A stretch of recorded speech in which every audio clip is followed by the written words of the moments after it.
ಅದಾಗಿದ ನಂತರ ಉದ್ವಿಗ್ನತೆಯನ್ನು ಹೆಚ್ಚಿಸುವ ದೃಷ್ಟಿಯಲ್ಲಿ ಪಾಕಿಸ್ತಾನ ಡ್ರೋನ್ ಮೂಲಕ ಮತ್ತೆ ಕೆಲವು ಶೆಲ್ಲಿಂಗ್ ಮೂಲಕ ಉದ್ವಿಗ್ನತೆಯನ್ನು ಹೆಚ್ಚಿಸುವಂತೆ ಪ್ರಯತ್ನ ಮಾಡಿದ್ರು.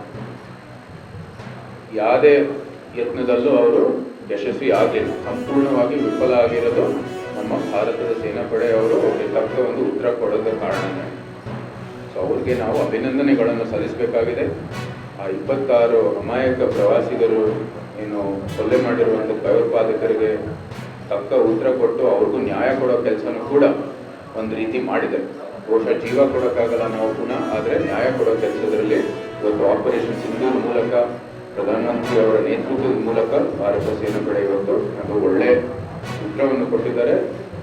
ಈ ವಾಯುದಾಳಿ ಮೂಲಕ ಮತ್ತು ನಮ್ಮ ಗಡಿಯ ರಕ್ಷಣೆ ಮೂಲಕ ಒಳ್ಳೆಯ ಉತ್ತರವನ್ನು ಕೊಟ್ಟಿದ್ದಾರೆ.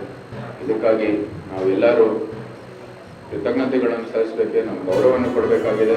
ನಾವು ಸಹ ಸೈನಿಕರಿಗೆ ಅವರಿಗೆ ಇವತ್ತು ಗೌರವವನ್ನು ಸೂಚಿಸುವಂಥ ನಿಟ್ಟಿನಲ್ಲಿ ನೀವೆಲ್ಲರನ್ನ ಕರೆಸಿ ನಾವು ಸಂಸದರು ಮಾತಾಡಿದ್ದಾರೆ.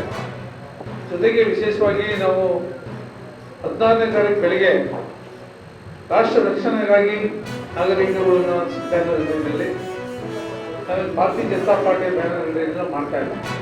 ಅದರ ಬದಲಾಗಿ ರಾಷ್ಟ್ರ ರಕ್ಷಣೆಗಾಗಿ ನಾಗರಿಕರು ಅಂತಕ್ಕಂಥ ಹೆಸರಿನಲ್ಲಿ ಫೀಲ್ಡ್ ಮಾರ್ಷಲ್ ಕಾರ್ಯಪ್ರವೃತ್ತರಿಂದ ಬೆಳಿಗ್ಗೆ 10 ಗಂಟೆಗೆ 16ನೇ ತಾರೀಕು ಬೆಳಿಗ್ಗೆ ಒಂದು ಯಾತ್ರೆಯನ್ನು ನಾವು ಪ್ರಾರಂಭ ಮಾಡ್ತೀವಿ. ಅದರಲ್ಲಿ ಮಾಜಿ ಸೈನಿಕರು, ಎಲ್ಲ ಜನಾಂಗದ ಮುಖಂಡರುಗಳು, ವಿವಿಧ ಸಂಸ್ಥೆಗಳು, ಮಹಿಳಾ ಸಂಘಟನೆಗಳು ಯಾರು ಬೇಕಾದರೂ ಸಹ ಭಾಗವಹಿಸಬಹುದು. ದಯಮಾಡಿ ಎಲ್ಲರೂ ಭಾಗವಹಿಸಬೇಕು ಅಂತಕ್ಕಂಥ ಮನವಿಯನ್ನು ನಿಮ್ಮ ಮೂಲಕ ನಾವು ಮಾಡ್ತಾ ಇದ್ದೀವಿ.